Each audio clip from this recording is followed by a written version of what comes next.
Então, conforme eu estava dizendo, vamos falar hoje sobre Paulo de Tarso, com essas Opa! duas personalidades que a gente se conhece há quanto tempo, hein? Albertinho, pô, Albertinho eu conheço.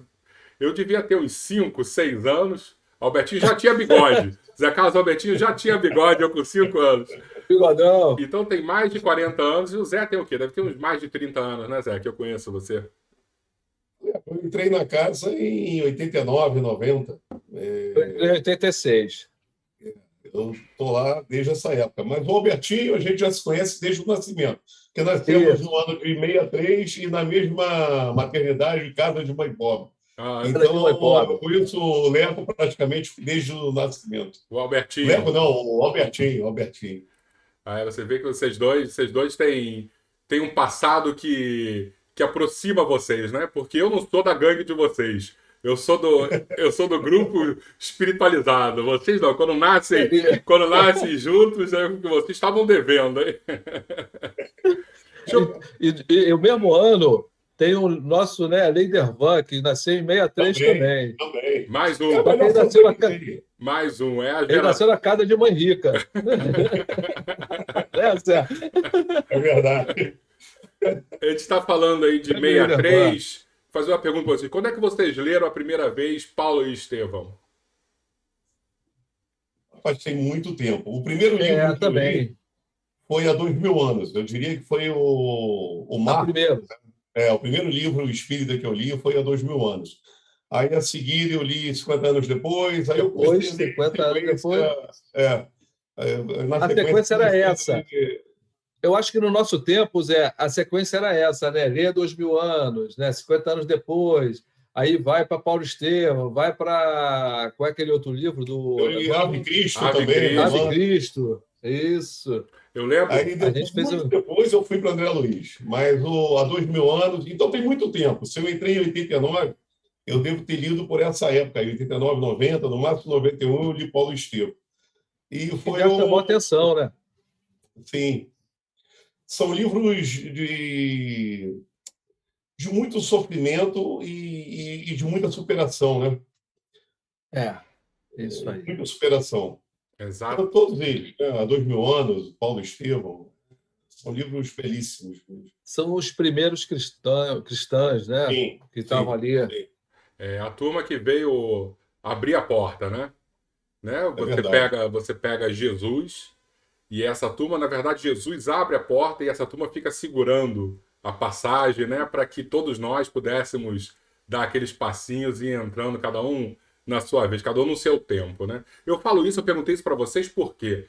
Porque hoje a gente vai falar um pouquinho sobre Paulo de Tarso e muitas das coisas que a gente já ouviu sobre Paulo de Tarso vem do livro Paulo e Sim. Estevão. E provavelmente a nossa memória não é tão boa, então muitos dos detalhes a gente não vai lembrar aqui, mas é bom para quem estiver ouvindo e ainda não leu o livro, ou já leu e quiser reler, vai ser interessante porque esse livro, toda vez que a gente relê, a gente absorve algo a mais, né? Porque nós estamos diferentes, nós já estamos mais maduros e a gente vai crescendo, a gente vai pegando mais informações, mais detalhes. Então fica um convite. Se a gente falar alguma coisa, aí mudou um detalhe, mudou um nome, eu já não sei mais qual era o nome da noiva de Paulo. Aí às vezes eu confundo com a esposa de Emmanuel há 2000 anos. Eu faço uma salada Lívia, total. Isso, eu isso. faço uma salada total. Mas vamos pedir Então, um ajuda desculpas o por outro. isso. Então, para a gente começar, queria que, se possível, Zé Carlos começasse para a gente falando um pouquinho sobre esse contexto histórico, né? Quando que Paulo de Tarso surge, por que, que ele era conhecido como Saulo, às vezes fala como Paulo. Fala um pouquinho para a gente sobre isso, Zé. Saulo significa aquele a quem se pede, solicita algo orgulhoso, né? E no Ato dos Apóstolos, a gente não tem ao certo quando que houve a mudança de Saulo para Paulo. Na verdade, no Ato dos Apóstolos, ele cita Saulo e cita Paulo ao mesmo tempo, né? E Saulo é descendente do primeiro rei de Israel e da tribo de Benjamim. E isso era um fator assim que dava muito prestígio à família do Saulo, né, na época. e a ele mesmo, né? E Paulo é um nome grego, né? Derivado do sobrenome latino Paulus. Não se tem ainda uma certeza, mas provavelmente Saulo nasceu na primeira década do século I depois de Cristo. Ele era mais Então, jovem que Jesus, né? exatamente, ele seria um pouco mais novo que Jesus, né? Na época, tinha os judeus que viviam na região de Jerusalém e tinham os judeus da diáspora. A diáspora são os judeus que estavam fora de Jerusalém, espalhados pelo mundo da época, né? E Paulo, ele é natural da Cilícia, né? Tarso fica na Cilícia, onde hoje é a atual Turquia. E, na verdade, ele pertencia a uma família de posses, influente na época, e teve uma educação extremamente apurada. Até nas pesquisas que nós fizemos aqui, dizem que ele teve uma educação de tipo helenizante, né? Então, basicamente, a sua educação foi toda baseada nos filósofos gregos, né? Na matemática, enfim. E Zé, Ele era... Oi. isso é interessante você estar falando, porque a nossa Casa Espírita, ela fez, ano passado, uma série da história do cristianismo. Tá no YouTube, né? Depois quem quiser entrar lá, é uma série legal que fala sobre essas histórias. E conta, se eu não me engano, no segundo episódio, sobre essa influência grega, né? E a influência romana, que ajudou demais no surgimento do cristianismo. E quando você está falando dessa helenização de Paulo, né, permitiu, por exemplo, que ele aprendesse o grego, e quando ele fez todas aquelas viagens pelo mundo conhecido da época, ele tinha um idioma em comum. Porque imagina, ele falava em aramaico, apenas em aramaico. E ele vai rodar o mundo? Ninguém vai entender. Mas se ele falava o idioma diplomático, que era o grego, em qualquer lugar iriam ter pessoas que falavam o grego e essas pessoas depois traduziriam para o idioma local. Então foi muito importante. Fora isso, Alexandre o Grande, quando expandiu, né, todo o seu império e alcançou até a Índia, ele não chegou e saiu destruindo as culturas locais. Ele fazia uma fusão entre a cultura helênica e a cultura local. Então ele abraçava os próprios deuses daquelas regiões, ele pegava tudo que era de arte, ele somava com a arte helênica, e isso foi muito importante para também a expansão do cristianismo. Por quê? Porque quando chega Jesus, os próprios judeus eles já não eram mais tão fechados às ideias diferentes, né? Ah, mas os fariseus eram... Sim, o farisaísmo era uma corrente muito fechada, mas você tinha os essênios, né? Você tinha os saduceus, que já eram mais abertos, e isso era, com certeza, um resultado dessa expansão helênica. Isso é legal da gente falar, de como foi importante Alexandre o Grande, por pior que ele tivesse sido, né? Um guerreiro que fez muita maldade, mas ao mesmo tempo ele conseguiu levar essa expansão helenística.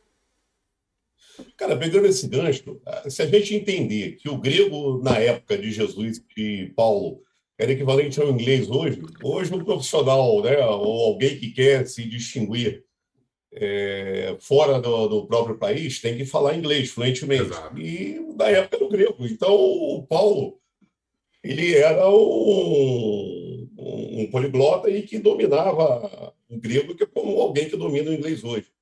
E partindo dessa questão, o próprio fato de Israel estar sob domínio de Roma, e Roma ser um império que investiu demais em infraestrutura, em estradas, em viadutos, aquedutos, enfim. Isso criou uma capilaridade que foi fácil para Paulo percorrer por volta de 20 mil quilômetros de hoje, a pé, por todas essas viagens que ele fez para fundar as diversas igrejas, né? As diversas comunidades ao longo do mundo. Então, a capilaridade, né? e a infraestrutura de Roma propiciou isso que você falou, né? Na verdade, era um plano divino e tinha que estar embasado em premissas perfeitas, né? Exatamente. Albertinho, quer falar alguma coisa pra gente? É interessante, né? Essa primeira parte aí que o Zé colocou do Paulo, que Paulo, né? Saulo. Saulo, vamos lá, o grande. Paulo, né? Aquele pequeno, aquele que se transforma. E nós vamos aí, no decorrer da nossa live, falar um pouco também sobre isso, sobre essa transformação. Isso me chamou muita atenção, o Zé falando, e desde o início, quando eu peguei para fazer o estudo, eu vi que, né, era grande e continuou sendo grande, porque ele precisava, ele não, né, o Paulo não precisou matar o Saulo, ele reeducou o Saulo, fez essa transformação para ele, né? Deu esse pulo, ó, vamos nos transformar. E conseguiu, mostrou. Então fica esse simbolismo aí para a gente. Isso eu acho muito legal quando o Zé, né, conduziu aí essa linha de raciocínio. Albertinho, eu diria o seguinte: o orgulho dele se apequenou, mas a grandiosidade daquele espírito, né, a sua tenacidade, a dedicação, continuou grande, na verdade, aumentou mais ainda. Só que agora sobre a égide de Jesus. É isso mesmo que você falou. E Exatamente. quando o Albertinho fala disso, né, de que ele tinha uma posição muito grande naquele momento, a gente percebe, né, porque o Paulo, na verdade, ainda, nessa época ele ainda era Saulo, né? Saulo, ele estava sendo preparado para ser o sumo sacerdote, né? É como se hoje tivesse o presidente do STF, porque naquela época você tinha lá o Sinédrio, que eram os doutores da lei, e Israel não tinha ela era um, eu vou chamar de país, mas não existia esse conceito, né? Onde a religião tomava conta da política. E então o Sinédrio é que controlava o país, né? Mais uma vez falando país, mas não existia esse conceito. E o sumo sacerdote seria o presidente do STF, o presidente do Sinédrio. E Paulo estava sendo treinado, educado por Gamaliel, né? Gamaliel era um grande educador, um grande, né, um religioso da época, também um fariseu, para que ele se tornasse esse homem extremamente importante. E aí eu fico sempre imaginando, né, os poderes, né, do mundo, como cegam a gente. Então, quando o Albertinho fala de Saulo grande, e aí de repente ele teve que se converter, isso é muito importante, porque às vezes a gente acha que é muita coisa, e chega a vida, tira o nosso tapete, e a gente tem que dançar, né? Falar assim, ó, vou ter que me virar nos 30 aqui para modificar, né, as minhas ações. E nunca, a gente não pode de jeito nenhum achar que em qualquer posição da vida que a gente esteja, nós sejamos maiores, né, sejamos mais importantes que os demais. E acho que nesse momento, Saulo de Tarso se achava mais importante. E aí eu queria perguntar isso, ou para Zé ou para Albertinho, para falar um pouquinho dessa perseguição desse Saulo em relação às ideias diferentes, né? Porque ele teve contato com os cristãos e de repente ele vê assim, ó, esses caras pensam diferente de mim e eu não posso permitir isso. Eu sou muito importante para aceitar uma ideia diferente. E ele mostrou naquele momento toda a sua vaidade e sua pequenez espiritual, né? Eu concordo contigo, mas eu acredito muito das atitudes de Paulo pela, pela fidelidade e a pureza de sentimentos que ele tinha com relação aos ensinos de Moisés. Eu concordo, Zé, mas sem querer te interromper rapidinho, quando, por exemplo, daqui a pouco você vai falar sobre Estevão, né, que se colocou de maneira muito humilde apresentando Cristo, e quando Estevão ele aparecia falando sobre as Escrituras e apagava a luz de Paulo, Paulo ia lá e dava um soco na cara de Estevão. Isso não era apenas defender, isso era para mostrar assim, ó, ninguém pode ser maior do que eu. Sim, vai dar orgulho, né? Vai dar de orgulho. Não, com certeza, com certeza. Eu diria que Saulo vivia para o mundo. Isso. E depois do encontro transformador do deserto, Paulo viveu para Jesus, viveu para o próximo. Então, enquanto ele ainda vivia para o mundo, os valores do mundo passam pela vaidade e pelo orgulho. Então, é claro. Então, aliado a essa, vamos dizer, a essa crença na pureza da lei mosaica e na obrigação de todos seguirem, tinha parcela de vaidade e de orgulho. Né? Sim. Mas eu acho que um aspecto interessante, né, que a gente tem que buscar é o seguinte: trazer para a nossa vida diária, né, as nossas lutas, a nossa tendência de impor nossos valores e nossas crenças e aquilo que a gente acredita e as nossas opiniões para o próximo, para o outro também, como Saulo fazia. E, por vezes, a gente tem um certo tipo de poder para fazer como Paulo fez com o Estevão.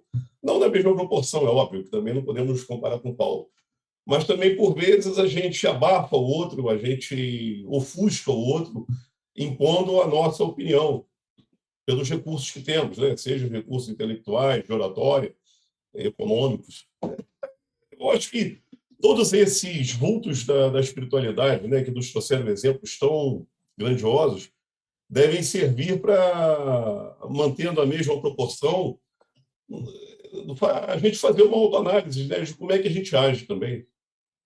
Sei lá, posso estar Não, viajando, não mas tá não, eu concordo.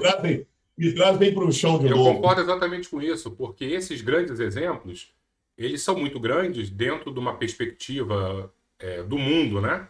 E por isso que são grandes. Sim. Mas a gente, no universo micro, a gente comete erros que se assemelham muito também aos passados delituosos desses santos, né? Que Uhum. são santos, não nasceram bonzinhos, eles tiveram um momento de transição, um momento da conversão, que depois eu queria muito que o Albertinho falasse sobre esses momentos da conversão, né? De que esses santos passaram e que nós também podemos passar.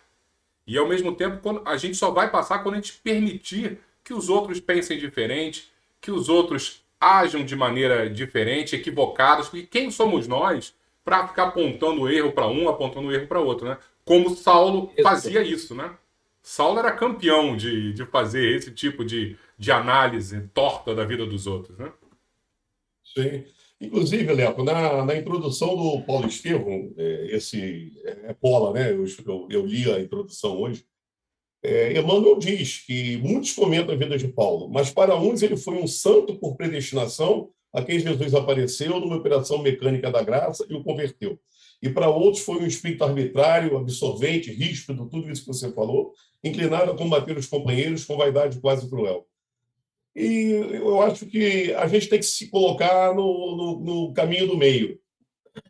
Nem aquele santo predestinado e nem aquele espírito arbitrário, vaidoso e cruel.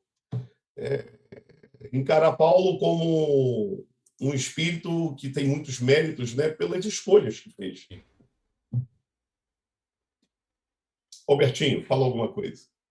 Acho que nesse simbolismo aí de Paulo, dessa conversão dele, tem uma questão no Livro dos Espíritos, que é a 909, e ela fala assim: poderia sempre o homem, pelos seus esforços, vencer as suas más inclinações?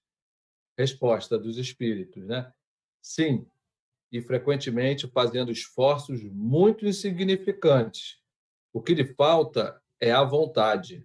Ah, quão poucos dentre vós fazem esforços. Pronto. Leon Denis coloca para a gente que a vontade é uma potência da alma. Então, quando Saulo ele faz essa virada para Paulo, interessante é isso, nós visualizarmos dessa maneira. Ele não matou aquele Saulo, como nós estávamos conversando. Aquela energia tinha que ser mantida para ele poder dar continuidade. Tanto é que quando ele pregava, ele trazia todo mundo, ele tinha aquela, né, força dentro dele. Ele fez essa transformação, como nós aqui comentamos. A força que rolava de uma maneira passou, né, a ter uma outra resultante. Opa, não é? O próprio Emmanuel ele coloca para a gente também que ninguém cresce espiritualmente sem sangue, suor e lágrimas. E nós colocamos aqui, o Zé falou dos primeiros livros dos cristãos, né, lá, né, da arena, aqueles cristãos que estavam ali firmes e fortes, era mais ou menos isso. O Emmanuel, né, teve lá, então ele coloca para a gente. Então nós podemos ter a seguinte, né, o seguinte raciocínio. Esse esforço é proporcional a cada um. Cada um vai ter a sua maturidade. O Zé, ele tem uma estrutura para aguentar um certo ponto. O Alberto, outro. O Leco já parte de uma outra maneira. O importante é isso. Quando Jesus não apareceu para ele como um carpinteiro, né, como um homem, apareceu um espírito, né? Paulo, por que me persegues? Paulo cai do cavalo, há um simbolismo aí, ele tem que cair, pum, e ele, agora estou precisando de gente. O interessante é que isso tudo foi feito através de quê? Se você anotar, passou pela vida dele o Estevão, que, opa, ó, sinalizou, existe isso, Paulo. Abigail, aquela doce Abigail, que ele até hoje, né, conta-se nas histórias, né, ele tem aquele carinho e amor verdadeiro por esse espírito de mulher. Gamaliel passou por ele, deu lá uma dica para ele. Ananias, ele, para mim, Ananias é um dos que, ó, e quando ele vai entrar, né, em Damasco, e Ananias sabe, Ananias, ó, vou sair, ó, batido. E, sabe, Jesus fala, não fica, segura a tua onda aí, porque você vai ter que fazer essa parte. E ele faz. Conversa com Paulo, entende a tarefa de Paulo, e a tarefa de Ananias era outra. Ele sabia que tinha que ajudar aquele ali, mas a de Ananias era estar ali. Ele fez a imposição das mãos, Paulo voltou e vai direto para o deserto, deu, né, o contato lá para fazer essa melhora, o tear. De vez em quando nós queremos ficar sozinho, né? Nós temos essa parte também de querer ficar sozinho. Aí você vai ver, vocês acho que ainda vão falar, né? Aí você vai ver, ele vai no deserto, ele vai achar lá o casal Áquila e Prisca, que vão ser assim, né, pontos de apoio para Paulo. Aí depois vem Simão Pedro, Barnabé, Lucas, Lídia, Timóteo, um jovem de 13 anos, 15 anos de idade, que, né, começa a plantar também o evangelho. Então, eu vejo, né, a minha observação é o interrelacionamento, né? O Zé é de uma maneira, o Leco é de outra, que o Leco falou isso logo lá no início. Cada um, nós temos que estar unidos. O Leco uma vez botou uma campanha, acho que juntos somos mais fortes, alguma coisa assim, Leco. E é verdade, sabe? O Alberto é diferente. O Alberto tem, né, uma outra maneira, sabe? O coleguinha do lado. No própria casa espírita, né, cada um você vai notar aí, sabe? Aquele fulaninho ali é daquela maneira, mas é a maneira dele. É o que ele pode doar, ele está doando, né, da maneira que ele pode. Então, acho que essa transformação de Paulo, passando ali pela, né, a estrada de Damasco, e logo depois ele seguindo, né, rumo a plantar o evangelho, passa muito por isso. Então, ele precisava dessa energia. Ele não matou a energia, ele transformou essa energia.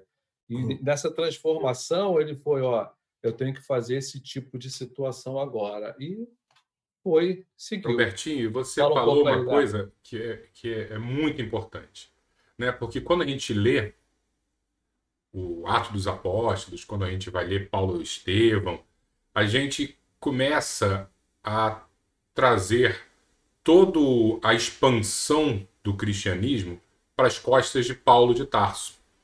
E quando você fala essa quantidade de nomes, claro que você resumiu muito, você vê que ele não estava sozinho, né?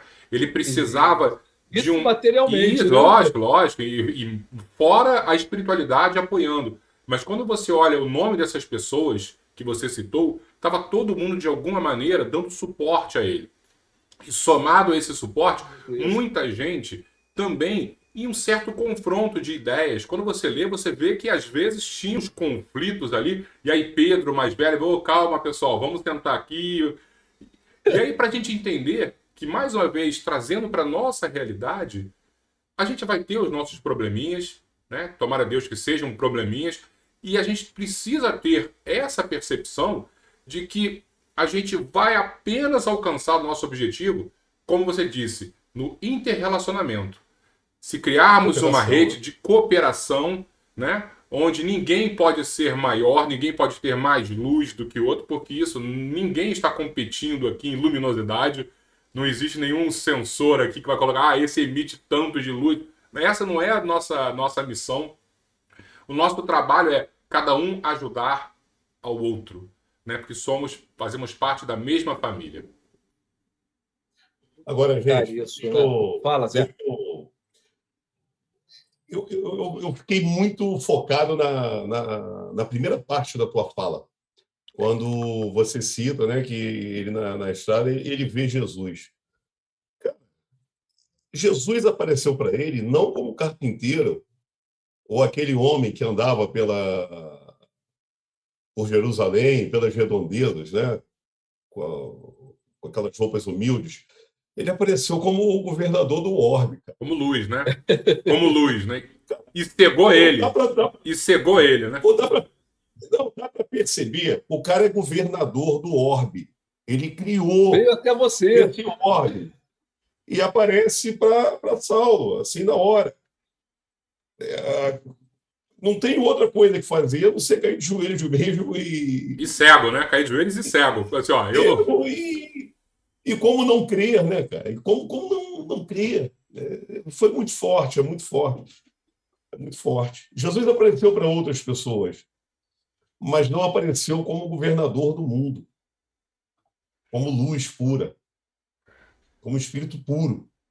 E apareceu para Paulo, porque sabia da grandiosidade da tarefa que eu aguardava, né? Tudo que você falou. Eu fiquei pensando nisso, cara, é inimaginável. Se a gente pensar, eu não sei a fonte, não lembro, mas eu ouvi isso.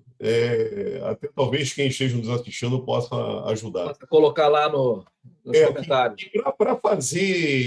Para ditar Paulo Estevão para Chico Xavier, disse que Emmanuel teve que se depurar ao máximo, subir o máximo possível, e que Paulo teve que se rebaixar ao máximo para eles poderem já ouvi isso também, já ouvi. Então, cara, dá para imaginar assim essa escala, né, de Jesus para Paulo, para Emmanuel e para nós. E não é nenhum demérito, porque a gente é mais jovem, né, na criação do que esses grupos. Então, isso dá um alento, né? Eles são aqueles caras que a gente tem que seguir e saber que é possível chegar nesse ponto. E aí eu queria conversar com vocês. Eu queria conversar com vocês justamente nesse processo pós-conversão, né? Porque o Albertinho já nos falou, o Zé Carlos também, que Paulo perseguia Estevão, porque Estevão ele pregava sobre o Cristo. Paulo não acreditava que Jesus era esse Messias. Ele mandou apedrejar Estevão. Ele vai para o deserto, para a estrada de Damasco, buscar uma vingança com Ananias, que Ananias converteu Estevão, Ananias converteu Abigail. Né? E quando ele chega no meio dessa estrada, ele fica cego porque ele vê Jesus, e Jesus, de alguma maneira, toca tão profundamente ele, que ele se converte, e a partir daí ele começa a pregar de uma maneira diferente, né? Abandonando quase que o judaísmo e trazendo uma nova visão, né? Uma nova realidade, uma boa nova, trazendo esse evangelho. Só que eu lembro que quando ele vai pregar, logo no início, ele não obtém êxito nenhum. E aí Albertinho citou lá a Prisca e Áquila, né? Onde ele fica 3 anos aprendendo, né, toda a história do Cristo com os manuscritos de Mateus. E são 3 anos isolados. Eu queria que vocês falassem sobre isso, esse momento de introspecção dele, para depois sim ele voltar ao público e e ter a força total, né? A gente precisa também desses momentos, às vezes, de olhar para dentro e falar assim, ó, eu vou cuidar de mim aqui de maneira bem silenciosa para depois poder ajudar os outros. Quer falar, Zé? Esse período, eu acredito, é um período de reflexão do passado, do que ele era, para o que ele deverá ser a partir desse encontro. Porque isso que você falou, a primeira vez que ele vai pregar, já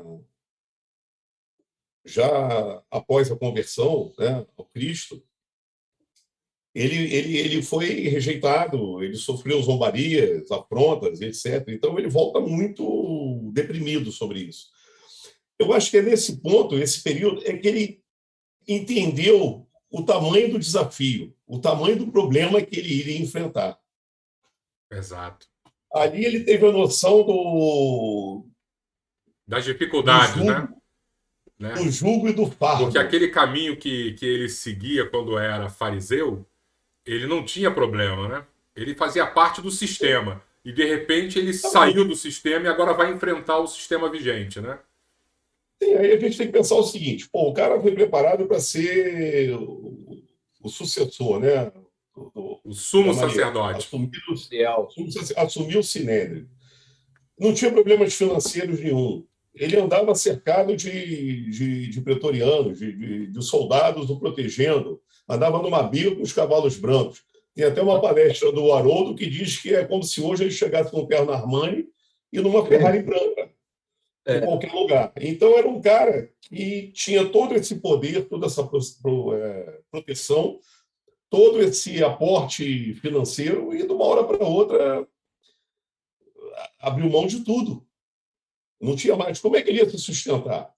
Isso tudo deve ter passado pela cabeça. Como é que eu vou pregar? Como é que eu vou pregar a boa nova? Como é que eu vou divulgar a mensagem do Cristo? E como é que eu vou sobreviver? E, nesse momento, ele vai conversar com Gamaliel. E Gamaliel fala para ele que ele tem que seguir, que é irreversível esse caminho, e ele admite que ele estaria mentindo para si mesmo se volta para o Sinédrio e que isso era impossível, e mas que ele tinha essas inquietações, essas preocupações. Como me sustentar? Como é que eu vou fazer para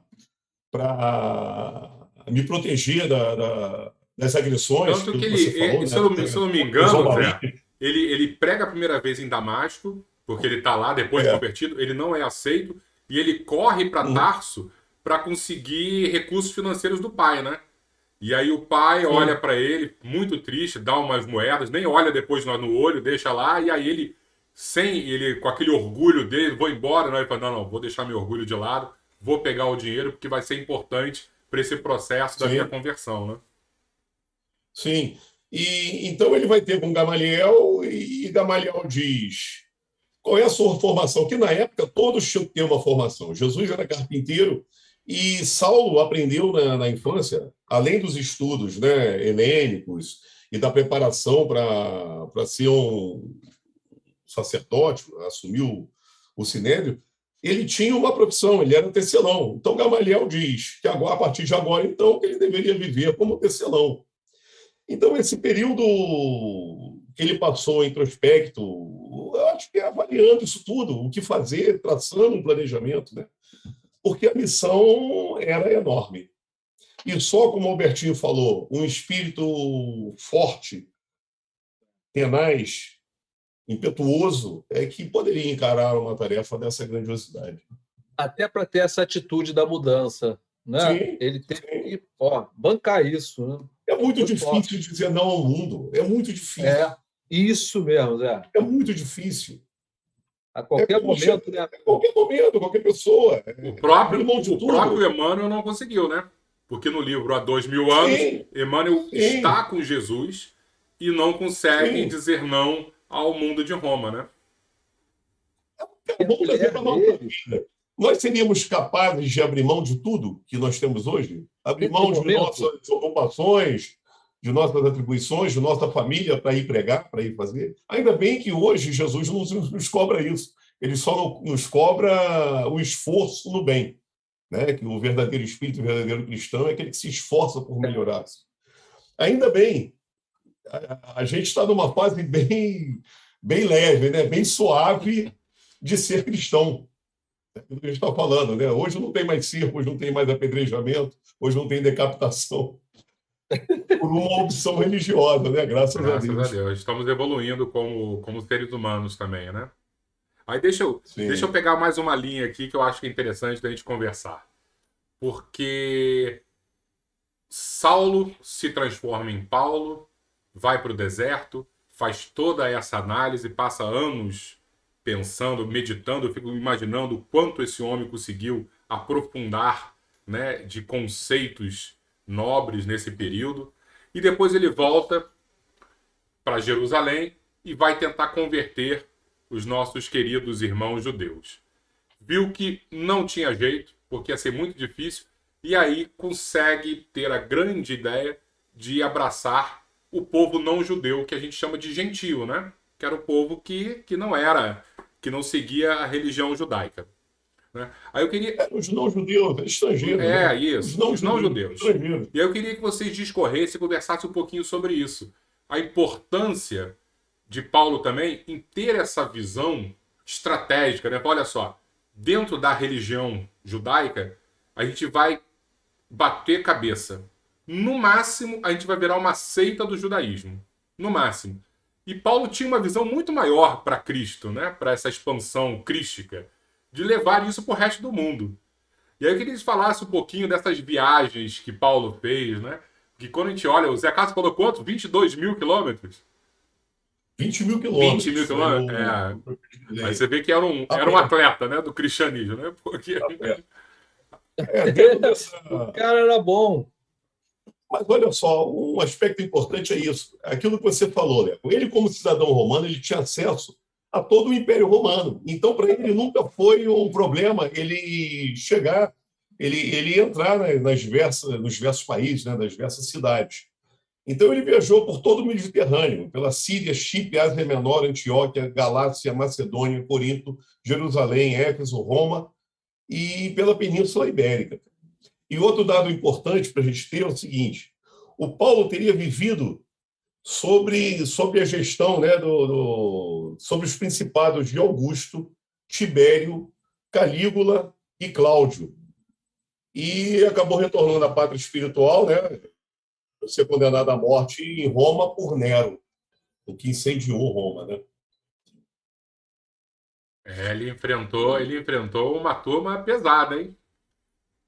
Sim, mas olha só, por ele ter cidadania romana, como facilitou o trabalho, né? Porque... E a inteligência ímpar dele, né? É que você falou, inteligência ímpar. E outra coisa, Zé, a providência divina, né? Porque se ele não é cidadão romano, que é só para esclarecer que Paulo, além de ser judeu, né? Ele tinha cidadania romana. Então, toda vez que os judeus queriam matar ele, queriam prender ele dava uma carteirada, chamava os soldados romanos e falava assim, esses caras não podem me prender, porque eu sou cidadão romano. Aí o pessoal, é verdade. E é verdade aquele, ele é cidadão romano. E não conseguiam. Os judeus não ficar loucos, porque eles queriam abafar a voz de Paulo, só que com a carteirada tinham que deixar. Aí você vê nitidamente a providência divina, né? Tem uma base cultural enorme para conseguir expandir, levar o mais distante possível. Você falou até a Península Ibérica. Então imagina, ele sai lá de Jerusalém e vai até a Espanha andando. Cara. Isso é uma loucura. Isso é uma loucura. E sem poder ser preso. Sim, fazendo a recapitulação. Então o cara falava inglês na época, fluentemente, né, e falava a língua local. O cara tinha cidadania romana. Ora, Roma era o dominador. Então ele nunca poderia ser perseguido por um dominado, por um povo escravizado. E ele, por ser judeu, né, ele falava aramaico e conhecia profundamente a lei. Então, na verdade, o cara tinha todas as ferramentas para poder fazer a tarefa. E, por ser romano, ele tinha livre trânsito por todo o império. Então, a providência divina o equipou, né, de todas as possibilidades para que ele pudesse levar a palavra que primeiro foi, como Jesus, primeiro foi para o povo judeu, o que primeiro aceitou o monoteísmo, e já que eles, por orgulho, não aceitaram, leva-se a todos os povos, a todos os gentios. Em Atenas, vocês lembram como é que foi a receptividade de Paulo em Atenas? Não, eu não lembro. Essa eu quero que os doutores da lei Lepo. Você lembra, Albertinho?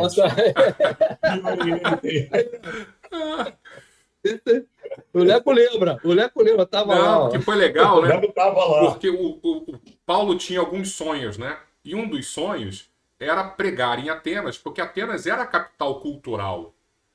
E quando ele chega, ele vai falar de Cristo, da conversão dele, sobre a vinda do Messias, o Deus. Os atenienses não deram a mínima para ele. Isso é muito simbólico para a gente também, quando a gente, muitas das vezes, quer achar que a intelectualidade é libertadora. E não é. Muitas das vezes, ela nos cega, porque ela nos afasta das verdades simples da vida, né? E os atenienses olhavam assim, que isso, um Deus só? Você tá louco, isso é bobagem. Não, ele já nasceu, ele virou homem. Não, não, isso é bobagem. Né? Isso é muito simbólico pra gente. Sim, verdade. Atenas era Nova York, né? Dentro dessa analogia, né? Que Paulo na biga com os cavalos brancos era uma Ferrari branca com perna Armani. Atenas era Nova York de lá. Aí chega um cara da obscura América do Sul, da obscura África ou do Oriente Médio e vai lá dizer para os caras de Nova York qual é a verdade. Vai ser ridicularizado. E o que é legal, quando ele saiu de Atenas, acho que ele já foi direto para Corinto, e aí pega uma população muito mais humilde intelectualmente, e aí ele começa a criar as igrejas, vamos chamar de igrejas, né? As populações cristãs, né? E aí vai deixando, desses 20 mil quilômetros que o Zé Carlos falou, vai deixando sempre uma comunidade cristã e vai transformando o mundo através desses pequenos passos, né? Esses pequenos povoados. E aí daqui a pouco você vê como a gente conhece hoje o mundo, nós temos aqui quase 2 bilhões de habitantes que se consideram cristãos. Isso por quê? Porque há 2.000 anos alguém se propôs a converter individualmente. E aí eu não estou dizendo que a gente tem que converter individualmente ninguém, mas a gente precisa realmente se converter, né, Albertinho? Porque eu acho que E aí quando a gente se transforma, a gente transforma o mundo. Né? Eu acho que esse deve ser o nosso grande convite de hoje, a transformação íntima, né? Sim. Então, eu vou ler uma outra questão aqui do Livro dos Espíritos, que é a 908. Como poderá determinar limite onde as paixões deixam de ser boas para se tornarem mais? As paixões são como um corcel, que só tem utilidade quando governado, e que se torna perigoso desde que passe a governar. Não vou ler, não, porque é muito grande. Então, esse é o perigo, quando a paixão governa a gente. Você estava fazendo essa pergunta, né? Eu acho que, por exemplo, o nosso consciente ele governa o cavalo, o corcel, né? O cavalo. A proposta não é matar o cavalo, a proposta é conhecer o cavalo. Isso aí é simbolismo. Né? E administrar o cavalo é o que Paulo foi fazendo. É nítido isso.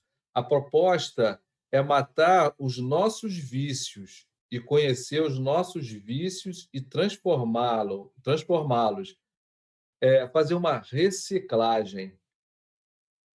Esse é o grande tchan da transformação ou da psicologia. Eu peguei essas palavras de Joana. Então, acho que é muito bacana essa transformação, como o Zé falou. Nós ainda estamos no mundo, nós ainda temos, né, família, nós ainda temos, né, nosso emprego, nós ainda temos. Então, saber levar. Paulo, vocês estavam comentando as viagens, ele ia, né, Éfeso, ia em Atenas. Então, aonde nós estivermos no mundo atual, eu vou no centro da cidade, eu estou no meu trabalho, eu estou na faculdade, eu estou na fila do banco, é tentar lembrar disso. E quando vier aquele corcel que quer sair, a gente tentar segurar, sabe? É difícil, mas a gente tem que começar a dar o primeiro passo. Ele deu esse passo, ele mostra para a gente, ó, eu fui, ó, tá? E a gente pode fazer também, basta querer. Só que nós ainda não temos. O Alberto ainda não consegue dar um passo maior. Se você falar, Alberto, você tem que fazer isso, Leco, isso eu não consigo fazer. Para mim ainda eu tenho que trabalhar muito para tentar dar o primeiro passo. Aí eu vou tentar dar o primeiro passo. Opa, vamos dar o primeiro passo. Eu visualizei um pouco isso. Fala, Zé. Não, cara, hoje não é necessário para nós, cristãos, não é necessário testemunhos grandiosos. Uhum. Hoje é necessário aquele combatezinho dos nossos pequenos males diários. Isso aí foi Um bom combate. Mas o bom combate daquelas pequeninas coisas do Pequenino. nosso dia a dia, do cotidiano, cara. Que nós O nosso podemos ainda realizar. Exatamente. Hoje, a nossa estrada de Damasco hoje é aquele momento em que a gente se destempera com um parente, se destempera com um vizinho, que arruma uma briga no trânsito. Esse é onde a gente tem que encontrar com Jesus no deserto. A gente tem que combater isso. A gente não precisa levar. A gente tem uma tendência de tornar tudo gigante, grandioso. Não. Se você venceu o teu dia, não explodindo no trânsito com um motorista do lado, relevando uma palavra áspera de um colega de trabalho, de um vizinho, isso já é uma vitória. Isso já é um esforço diário, já é um encontro com Jesus. Não precisa ser o que muda uma vida, o que muda um destino, o que muda uma encarnação. Se a gente conseguir, no dia a dia, fazer essas coisinhas pequenininhas, se a cada dia a gente lutar para ganhar 5 muito obrigado do próximo, a gente já venceu a nossa luta diária. Está falando, Zé? O seu Arthur Nascimento, né, que vocês conhecem, que era da Federação Espírita Brasileira, ele falava isso, né, nos seus estudos. Você tem um gráfico, né? Você vai fazendo isso, ó, você vai conhecendo um pouco a história do Evangelho, você vai estudando, você vai levantando. Mas tem hora que você vai ter uma queda, né? Só que essa queda, quando você tiver, ela já não vai ficar parada aqui. Antigamente nós parávamos, porque nós gostávamos. Agora não, alguma coisa reage, você não quero ficar aqui não. Aí você dá a subida de novo. Na próxima, você já não vai lá no fundo do poço. Aí você, sabe? E assim você vai, é o caminho da evolução.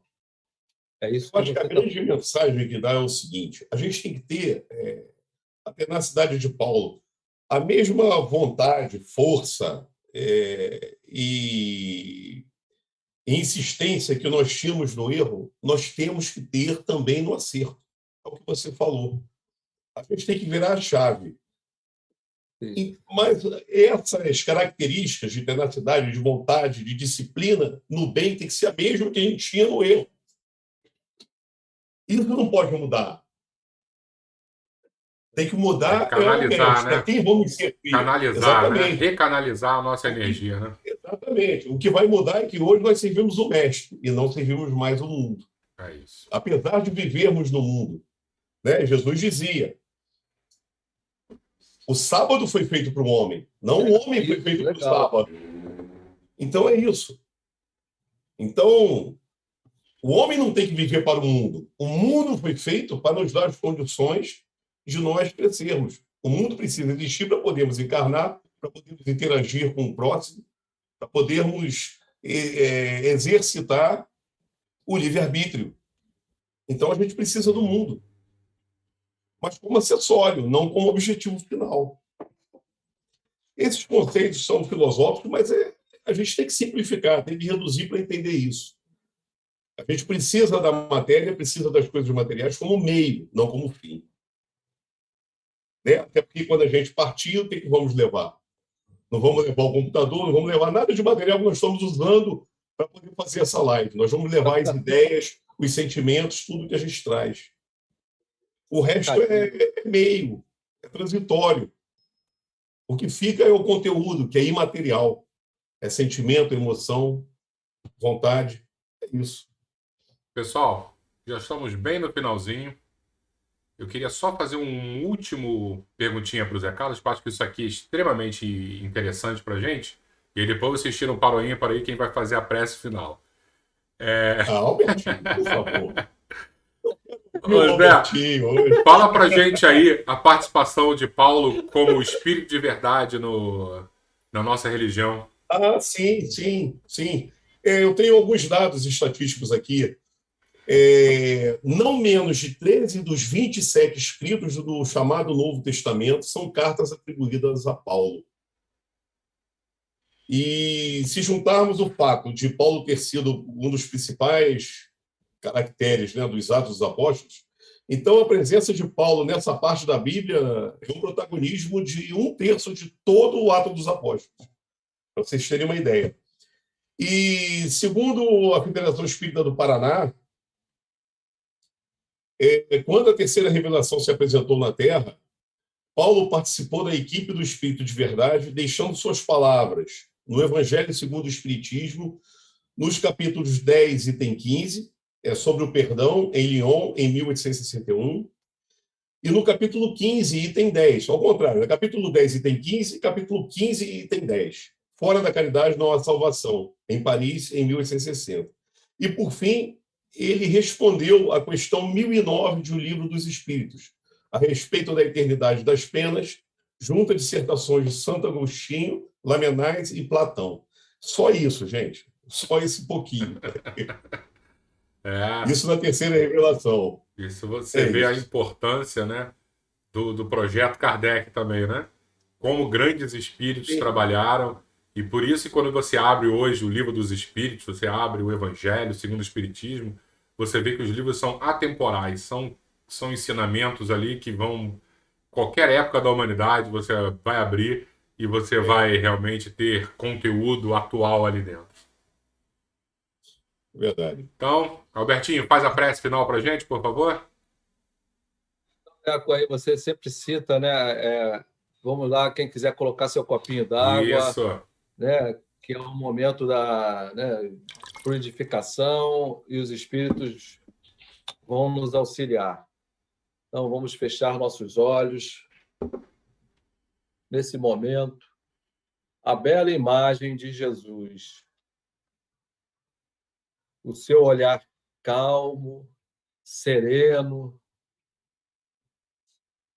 e nesse ambiente de luz, rogamos para o orbe azul, o nosso planeta Terra, que os bons espíritos, irmãos amigos, possam auxiliar, levando energia de paz, de amor, para os 4 cantos do mundo. E essa energia que nós estamos sentindo agora, ela é tão boa, nos faz tão bem, que nós sentimos a necessidade de compartilhar, levando aos hospitais, aos asilos, aos orfanatos, na via pública, onde um irmão hoje vai dormir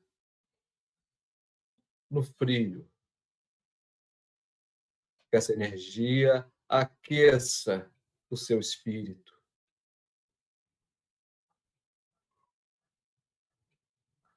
Querido irmão Paulo,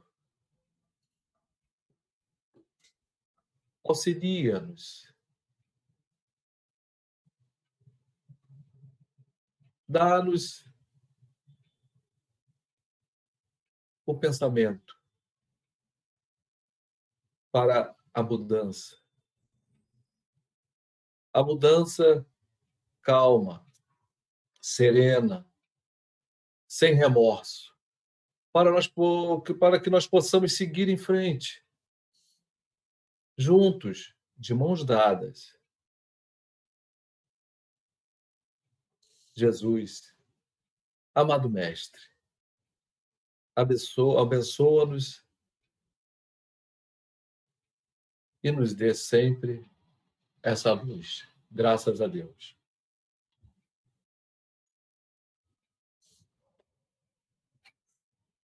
Pessoal, muito bom, né?